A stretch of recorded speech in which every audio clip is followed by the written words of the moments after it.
Aux États-Unis, un marié battu à mort lors de sa réception de mariage. Des amis et des membres d'une famille pleurent la mort d'un homme californien de 30 ans, qui a été tué lors de sa réception de mariage quelques heures seulement, après avoir échangé ses vœux de mariage avec sa femme. Il a été signalé que 2 hommes qui n'avaient pas été invités au mariage, sont venus à la réception des jeunes mariés au cours du week-end dernier et ont battu le marié à mort avec des battes de baseball. Le marié, Joe Melgoza, 30 ans, a souffert d'un traumatisme contondant à la tête, après avoir été attaqué en face du lieu de réception à Chino, en Californie, USA, vers 2h20 du matin dimanche. Il a été transporté d'urgence au centre médical de Chino Valley, où il est décédé.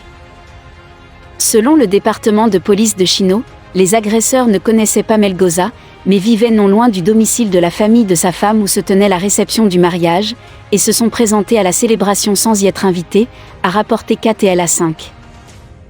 Selon le frère de Melgoza, Andy Velasquez, les hommes se seraient disputés avec certains des invités et ont été invités à quitter les lieux, ce qu'ils ont fait, pour revenir peu de temps après armés de battes de baseball.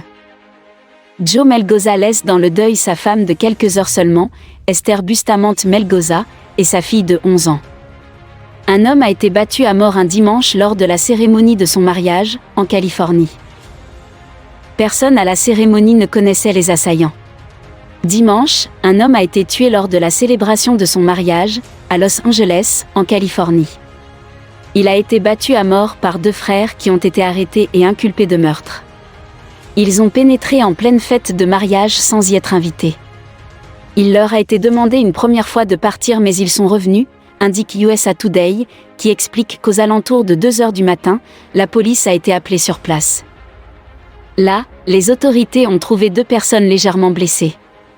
Mais des témoins leur ont expliqué qu'une 3e personne impliquée dans la bagarre avait disparu. C'est dans le jardin d'une autre maison que l'homme, le marié, a été retrouvé.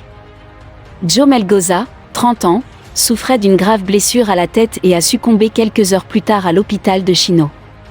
Josu Castanda Ramirez, 19 ans, et Ronnie Castanda Ramirez, 28 ans, ont été interpellés non loin de la scène du crime.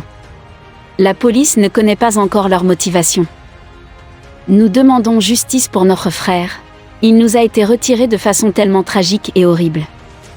Il laisse derrière lui une petite fille, Lily, née d'une précédente relation, qui sera entre de bonnes mains dans sa famille, peut-on lire sur la page de collecte de dons, ouverte en sa mémoire.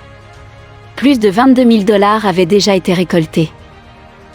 Esther, la femme de la victime, a déclaré mardi lors d'une veillée organisée en mémoire de son mari, qu'elle allait lui rendre hommage en devenant infirmière, comme il le souhaitait, indique ABC. Aujourd'hui, j'ai passé mon premier semestre. Et je sais qu'il aurait voulu que je passe ses examens parce qu'il travaillait si dur, pour qu'elle puisse réaliser son rêve, a-t-elle confié. Nous demandons justice pour notre frère et j'espère que ces 2 individus ne reverront plus jamais la lumière du jour, a de son côté déclaré Matthew Velasquez, le frère du marié. Les agents ont commencé à sauver des vies et M. Melgoza a été transporté au Chino Valley Medical Center, où il est décédé peu de temps après. Des témoins ont déclaré que les 2 suspects, qui n'étaient connus de personne à la fête, l'ont écrasé et ont été invités à partir. Des témoins ont également déclaré que les 2 hommes sont revenus plus tard à la réception avec des battes de baseball et qu'une bagarre a éclaté. Des agents, armés d'un mandat de perquisition, se sont rendus dimanche à 13h56 dans une maison du bloc 5800 de l'avenue Chino où ils ont arrêté Ronnie Castanda Ramirez, 28 ans, et son frère Josu Castanda Ramirez, 19 ans. Les frères Ramirez ont été arrêtés quelques heures plus tard lorsque des agents ont signifié un mandat de perquisition à leur domicile dans le bloc 5800 de l'avenue Chino juste avant 14h, selon la police. Les autorités ont déclaré qu'il avait été placé en garde à vue sans incident. Aucun autre détail n'a été divulgué alors que la police poursuit son enquête.